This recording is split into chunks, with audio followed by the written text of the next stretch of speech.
David Maurice Robinson, also known as the Admiral. Robinson was a lean and strong 7'1" center who was a force on both sides of the basketball.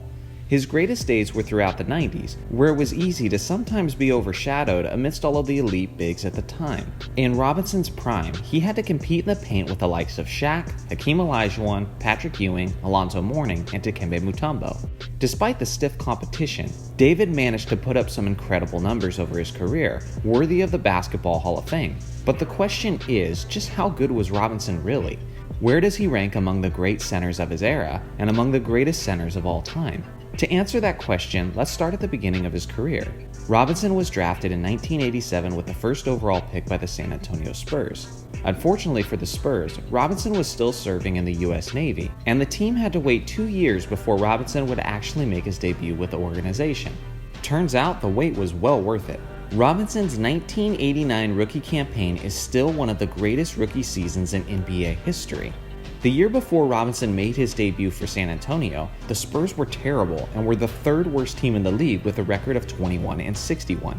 There were several major additions following that ugly season, but the biggest one was the 24-year-old rookie they called the Admiral.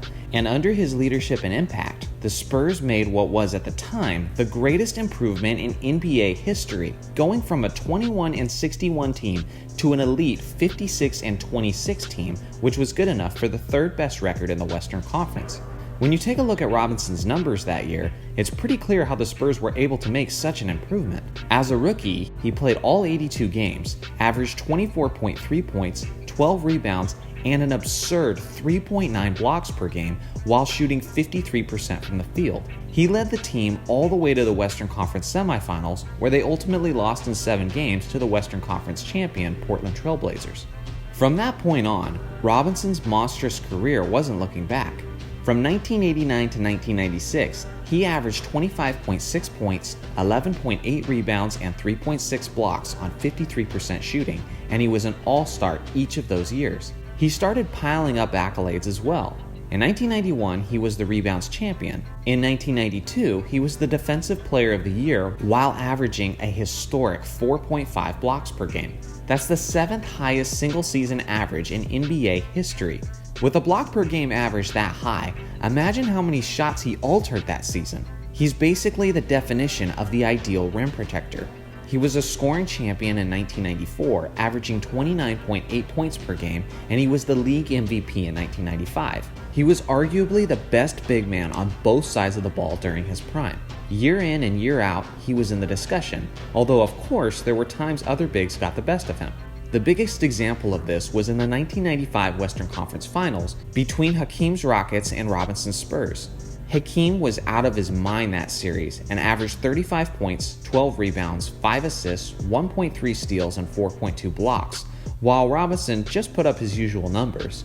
Many have used this series as a criticism to Robinson's legacy, but I honestly think that's a bit ridiculous. Hakeem is a top 5 center of all time. Him having a historic performance over another great center should be more of a praise to Hakeem than it is a criticism to his opponent.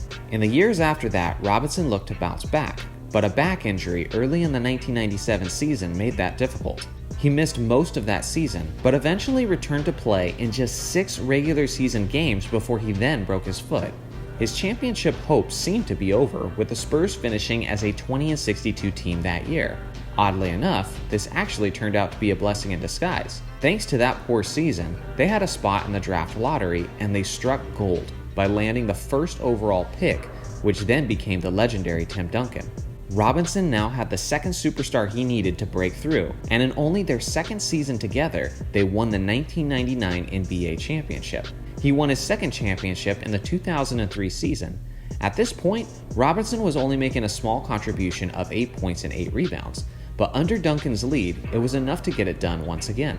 Robinson's championships came in the twilight of his career, but his accolades came earlier on when he appeared to be one of the most dominant two-way players in NBA history. A prime Robinson could basically do it all, and no game better symbolized that than on February 17, 1994 against the Detroit Pistons. In this contest, David had 34 points, 10 rebounds, 10 assists, and 10 blocks, giving him the illustrious quadruple-double. In the history of the NBA, only 4 players have ever recorded a quadruple-double, and Robinson is the most recent instance when he did it 25 years ago.